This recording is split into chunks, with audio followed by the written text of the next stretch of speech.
로마서 1장 18절, 19절 두 절의 말씀을 우리 믿음을 함께 선포하겠습니다. 하나님의 진노가 불의로 진리를 막는 사람들의 모든 경건하지 않음과 불의에 대하여 하늘로부터 나타나나니 이는 하나님을 알만한 것이 그들 속에 보임이라. 하나님께서 이를 그들에게 보이셨느니라. 아멘. 네, 이런 질문으로 오늘 말씀을 시작하고자 합니다. 바울은 왜 로마서를 기록했을까요? 그것도 이렇게 16장까지 길게 이 로마서를 기록했는데 과연 그 이유는 무엇일까요? 물론 표면적인 이유는 로마 교회 성도들을 보고 싶어 했는데, 그래서 많은 계획들을 세웠는데 이상하게도 로마로 가는 길이 자꾸 막혔습니다.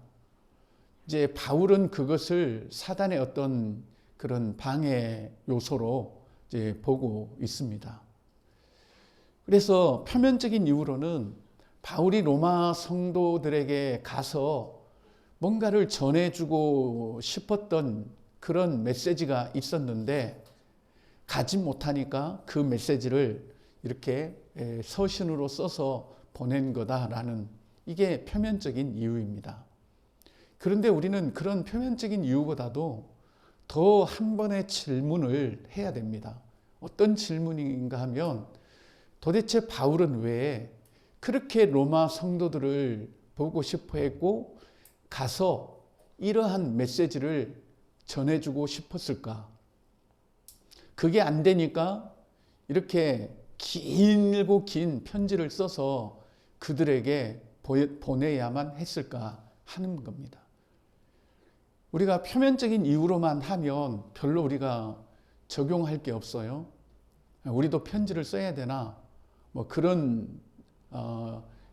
쪽에 생각밖에 안 되는데, 그렇다면 바울이 왜 그들을 보고 싶어 했고 왜 그들에게 이런 메시지를 전하고 싶었고 굳이 이런 길고 긴 편지를 써서 그들에게 보내야만 했는가 하는 부분이 우리에게 더 중요한 그런 문제입니다.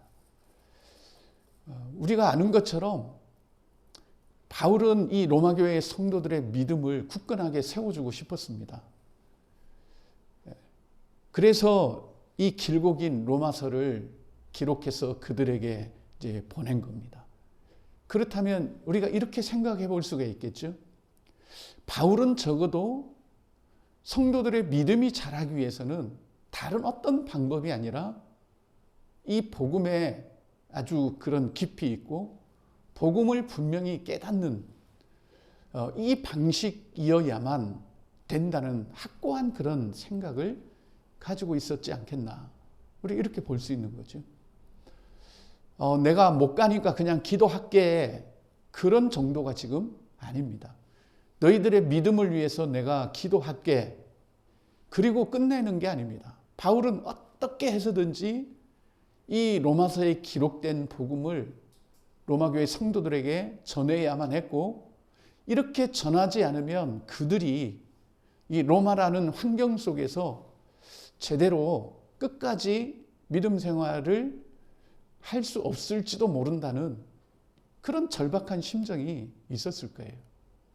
이미 그들의 믿음이 온 세상에 전파된 것은 맞지만, 그래도 바울 한켠에는 이 복음을 그들이 분명히 알고 이 복음에 의해서 견고하게 세워진 믿음은 어떤 그런 외부로부터의 환난과 그런 어려움이 있어도 흔들리지 않는다는 것을 그는 분명하게 확신하고 있었기 때문에 지금 이 복음의 메시지를 전하는 거예요. 이것은 바울이 경험을 했었습니다. 바울은 분명히 이런 믿음의 그런 방식을 분명히 그는 체험을 했고 경험을 했어요.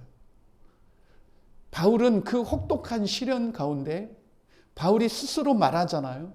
내가 얼마나 큰 고난을 당했는지, 40에 하나 감암매를 여러 번 맞고 죽을 고비를 수없이 넘기고 또 불의 위험도 수없이 넘기고 강의 위험도 넘기고 어느 성에서는 그 사람들이 두드려 패갖고 거의 이제 죽었다 생각하고 성 밖으로 그냥 던져버렸어요. 그런데도 바울은 다시 일어나서 그 성으로 또 들어가는 이런 상황들을 겪으면서 바울은 깨달았을 거예요. 내가 이렇게 수없이 많은 죽을 고비를 넘기고 어려운 상황 속에 있었지만 그래도 내가 끝까지 견딜 수 있었던 것은 바로 이 복음의 깊이고 이 복음의 분명한 확신이고 깨달음이었다. 그래서 로마 성도들에게도 자기가 경험한 그런 믿음의 굳건함들을 바울은 기대했고 또 세워주고 싶었고, 그래서 장차 나와 같은 환난을 당할 때라도 그들이 흔들림 없이 예수 그리스도를 바라보면서 나가기를 원했던 거지.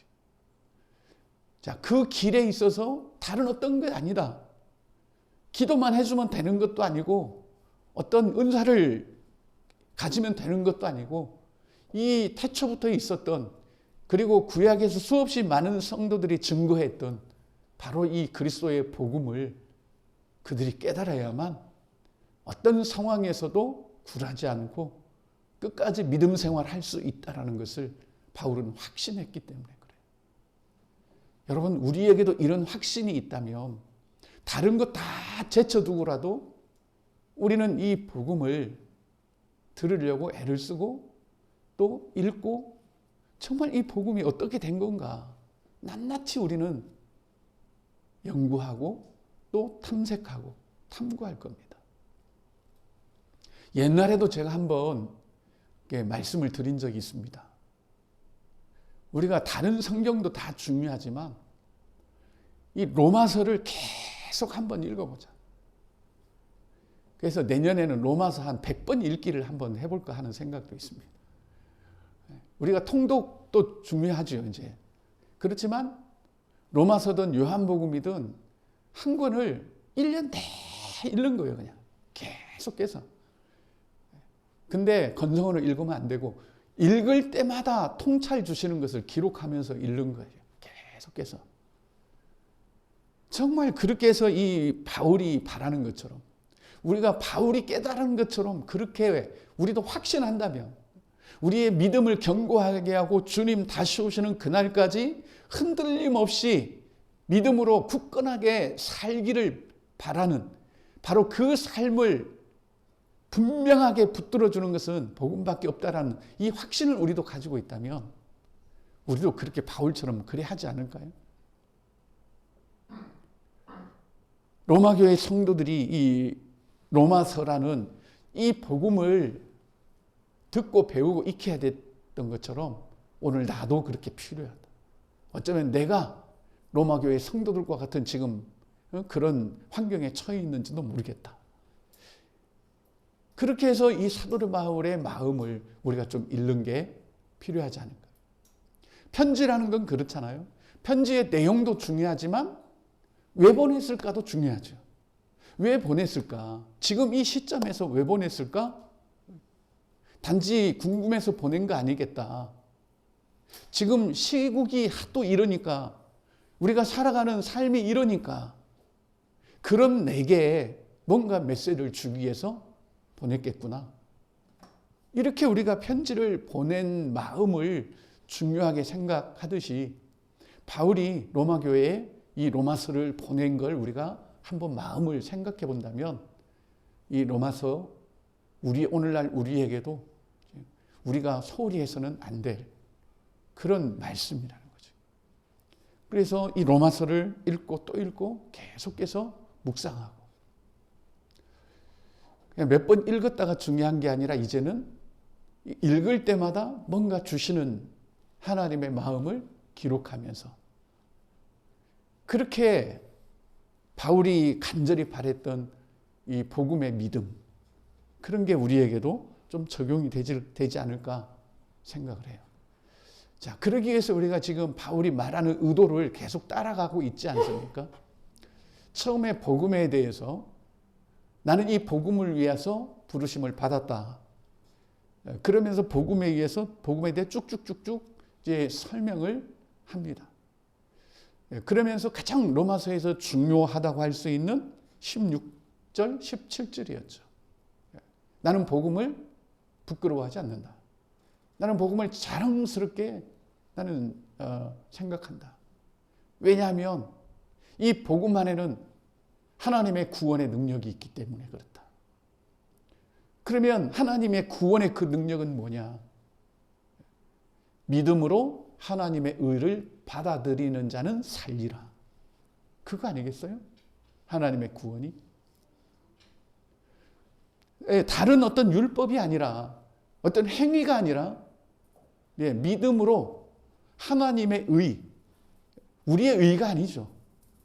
하나님이 이미 인정한 그 하나님의 의를 우리가 그냥 은혜로 받아들이는 그 사람은 산다 이 말입니다. 그래서 바울은 나는 이 복음을 너무 자랑스럽게 여기고 있다는 겁니다. 그런데 우리가 자랑스럽게 여긴다는 것은 어떤 의미가 있겠습니까, 여러분? 내가 뭔가를 자랑한다고 생각을 해봐요. 이거 자랑하는데 너도 가지고 있고 너도 가지고 있고 너도 가지고 있으면 이게 자랑거리가 안 돼요. 예를 들면 내가 귤 하나 가지고 있어요. 야, 나 귤 있다라고 자랑할 수가 없어요. 왜냐하면 귤 누구나 다 가질 수 있는 겁니다. 남들은 못 갖는 거, 남들은 가질 수 없는 거, 그걸 내가 가지고 있어야 자랑스러운 거죠. 그렇기 때문에 바울은 나는 복음을 자랑스러워한다. 왜냐? 이 복음이라는 것은 믿음으로 하나님의 의를 받아들이는 자는 산다는 바로 이 복음이기 때문에 나는 자랑스러워한다. 그러면 이게 또 왜 자랑스럽냐? 그게 이제 18절이죠. 하나님의 진노가 불의로 진리를 막는 사람들의 모든 경건하지 않음과 불의에 대하여 하늘로부터 나타났다. 모든 사람들의, 다른 사람들은 다 이걸 가지고 있다. 지금 뭘 가지고 있어요? 하나님의 진노를 가지고 있다. 그런데 나는 하나님의 의를 가지고 있다는 거죠. 그러니 자랑스럽게 바울은 지금 여긴다는 겁니다. 다른 사람들은 하나님의 진노 아래 다 이제는 망하고 멸망하고 그게 그들의 운명인데 나는 이 복음에 의해서 나는 사는 그런 생명을 나는 가지고 있기 때문에 나는 이 복음이 자랑스럽다는 거지. 그 이야기를 지금 하고 있습니다. 어디까지요? 3장 20절까지 계속 이야기를 합니다. 왜 이들이 하나님의 진노 아래 놓이게 되었는지, 그리고 하나님의 진노 아래 놓인 그들의 삶이 어떤지, 그리고 여기에는 누구도 예외가 없다라는 것, 누구도 율법과 인간의 행위로는 이 하나님의 진노로부터 벗어날 수 없다는 것, 그걸 3장 20절까지 계속 이야기합니다.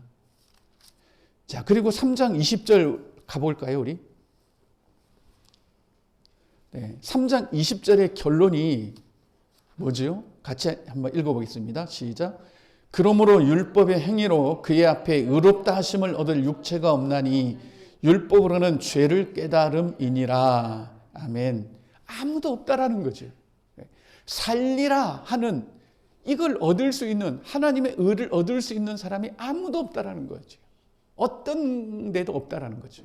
왜냐하면 지금 인간이 처한 상황으로는 그 누구도 살리라 하는 이 은혜를 받을 수가 없다는 겁니다. 그런데 21절입니다. 시작.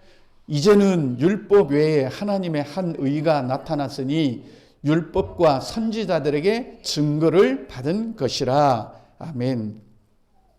자, 이제는 나타났다. 나타났다. 자, 똑같은 단어를 사용해요. 1장 18절에도 그렇습니다. 하나님의 진노가 불의로 진리를 막는 사람들의 모든 경건하지 않음과 불의에 대하여 하나님으로부터 나타났다. 이게 또 나타났고, 또 그와 반대로 이제 하나님의 한 의가 나타났다. 앞에는 하나님의 진노가 나타났어. 뒤에는 하나님의 의가 나타난 거예요. 이 분명히 두 운명이 지금 갈려지고 있는데 그 운명의 갈림길이 어디냐? 22절입니다. 시작. 곧 예수 그리스도. 예수 그리스도 위에서 갈린다는 거죠. 하나님의 진노가 나타난 사람이냐? 아니면 하나님의 의가 나타난 사람이냐? 이게 그리스도로 인해서 갈려진다는 겁니다. 그러니까 하나님의 진노의 운명과 하나님의 의의 운명이 그리스도로 말미암아 갈린다는 겁니다. 이 중요한 것을 계속적으로 바울은 이제 말하고 있습니다. 그래서 자랑스럽다는 겁니다. 그래서 나는 이 복음이 너무 자랑스럽다. 하나님의 어떤 진노 아래 있는 운명과 하나님의 의를 가진 운명이 바로 이 복음에 의해서 갈려지기 때문에 나는 이 복음이 너무 자랑스럽다라고 바울은 그렇게 지금 고백을 하는 겁니다. 그러니까 우리가 2장, 3장을 계속 읽어보면 우리가 받은 이 구원, 복음으로 인하여 우리가 받은 구원이 얼마나 이게 놀라운지를 대조적으로 보여주고 있는 겁니다. 그래서 복음이라는 것은, 기쁜 소식이라는 것은 누구에게나 기쁜 소식이 아니라 내가 지금 어떤 처지에 놓여 있는가를 아는 사람에게 이게 기쁜 소식이라고 그랬잖아요. 우리 동네는 그래요.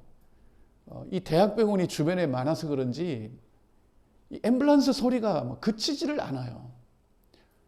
지금은 앰뷸런스 소리는 어때요? 우리에게 그냥 너무 익숙해져 버린 거죠. 또 지나가네, 그런 거예요. 그렇지만 자기 자신이 지금 절대적으로 위험한 상황에 직면해 있는 사람들에게는 이 앰뷸런스 소리가 엄청나게 기쁜 소식이라는 거죠. 정말 기쁘게 들리는 거예요. 희미하게 들리는 거, 그걸 막 이렇게 집중하는 거예요. 언제 오나, 언제 오나, 언제 오나. 그래서 조금 들리면 그때부터 살아나는 거예요. 온다, 온다, 온다, 온다. 왜요? 자신의 처지가 어떻다는 것을 지금 알기 때문에. 우리는 복음에 대해서 내 자신의 어떤 이 복음이 없는 나의 처지가 어떤지를 우리는 분명하게 깨닫지를 못하기 때문에 복음의 귀를 기울이거나 그 복음을 들으려고 애를 쓰는 이런 게 좀 부족하지 않나 생각을 해요. 우리도 이 앰뷸런스가 필요하다는 거 알죠? 위급한 환자에게 앰뷸런스 필요하고 죽어가는 사람들에게는 더더욱 필요하다는 걸 우리가 알아요. 그래서 그건 좋은 거야. 앰뷸런스 좋은 거야. 그렇지만 내가 막상 어떤 생명의 그런 위기, 위험 앞에 있지 않으면 앰뷸런스 소리가 얼마나 기쁜 소식인지 그걸 우리가 말을 할 수가 없어요. 그러나 체험해 본 사람은 그걸 알 수 있을 거예요. 이 복음도 마찬가지입니다. 우리가 복음 좋은 거야, 기쁜 소식이야, 그렇게 우리가 이야기를 하지만 내가 복음이 없는 나는 얼마나 비참한지 그걸 우리가 절실하게 깨닫지 못한다면 이 복음에 대해서 처절한 그런 어떤 기다림, 그런 게 좀 부족할 수도 있다는 거죠. 그래서 이미 로마교회 성도들의 믿음이 온 세상에 다 전파되었음에도 불구하고 굳이 바울이 이런 내용을 다시 편지로 써 보내는 이유는 바로 거기에 있는 거예요. 너희들이 지금 예수를 믿고 너희 믿음이 온 세상에 전파됐다 하지만 바로 이 부분이 잘 되지 않으면 그 믿음 언제 흔들릴지 모른다는 거죠. 이 복음을 듣고 믿음으로 말미암아 살리라 하지 않는 그 반면에 그 뒤편에 있는 이 인간이 얼마나 비참하고 얼마나 웃기는 인생인지. 그래서 뒤에 가면은 참 어리석다라고 그러고 우스꽝스러운 일들을 한다 그러고 그러잖아요. 그래야 복음이 되는 거예요. 여러분, 빛이 되려면 태양빛 아래 가서 뭐 촛불 켜고 그러면은 별 효과가 없습니다. 어두운 데 있어야 빛을 간절히 발할 수 있는 거죠. 근데 이 복음이 그렇다는 겁니다. 그래서 2장에서 3장 20절까지 이 복음이 없는 인간, 하나님의 진노 아래 있는 인간들이 얼마나 악하고 그런지, 그래서 이들에 대한 하나님의 심판이 어떻게 머물러 있는지, 그럼에도 불구하고 그 누구도 여기서 벗어날 수 없다라는 것, 이런 부분들을 이제 바울은 계속해서 지금 개진해 나가고 있습니다. 바로 이 믿음이라는 건 그런 거죠. 우리가 믿음하면 히브리서를 이야기합니다. 믿음이 뭐냐라고 할 때 믿음은 바라는 것들의 실상이고 보지 못하는 것들의 증거다, 이렇게 해요. 그런데 바라는 것들의 실상이다, 이걸 우리가 너무 웃기게 해석을 해버려요, 사람들이. 우리가 믿음은 막 이게 바라고 있으면 그게 실제로 되는 그런 능력이다라고 해서 막 믿으라 그래요. 될 줄로 믿어라. 나을 줄로 믿어라. 그렇게 적용을. 여러분, 성경 어디를 봐도 우리의 믿음이 땅의 것을 갖기 위해서 사용된 예는 없어요. 이 어떤 육신적인 것을 되게 하기 위해서 믿음이라는 단어가 사용되는 것 아닙니다. 우리가 성경을 너무 좁게 보기 때문에 믿음은 바라는 것들의 실상이에요. 근데 우리가 그것만 딱 보니까 무엇이든지 바라면, 막 믿음으로 바라보면 된다라고 하는 그런 쪽으로 우리가 가버리는데요. 도대체 뭘 바란다는 거냐, 이거 생각해 봐야 돼요. 히브리서 보면 그 허다한 믿음의 증인들이 있었잖아요. 아브라함부터 시작을 해서 쫙. 모세가 바라고 바랐던 게 뭡니까? 그 로마의 왕궁에 왕자로 떵떵거리며 사는 것을 포기하고 고난의 길을 택한 것은 뭘 바랐기 때문에 그렇죠. 그러니까 히브리서 전체에서 믿음은 바라는 것들의 실상이다라는 것을 우리가 보지 않아. 다른 거 다 떼버리고 그냥 너 바라는 게 뭐야? 그럼 그거 믿어. 그럼 믿으면 바라는 것도 실제가 돼. 그렇게 우리가 가니까 어려운 거예요. 도대체 히브리서의 그 수많은 증인들이 바란 건 뭐죠? 바로 로마서에 있는 건데 이걸 바랬잖아요. 그리스도가 오셔서, 메시아가 오셔서 이 땅 위에 진노 아래에 있는 모든 인간들이 정말 구원받고 영적 축복을 받는 거, 이거 바랬잖아요. 근데 그걸 가져다주는 게 믿음이라는 거죠. 믿음. 지금 바울하고 똑같은 이야기 하는 거예요, 히브리서는. 뒤에 가볼까요? 모든 피조물들이 고대하는 건 뭐죠? 모든 피조물들이 기다리고 바라고 고대하는 게 뭐죠? 뭐 이 땅에서 형통하게 되는 건가요? 그거 바라고 있는 아니죠. 하나님의 아들들이 나타나는 거잖아요. 정말 이 땅의 피조물들이 막 고대하는 것을 기다리는 것은, 바라는 것은 바로 그거예요. 진정한 하나님의 아들들이 나타나는 거예요. 믿음은 바라는 것들의 실상이요, 보지 못하는 것들의 증거라고 했잖아요.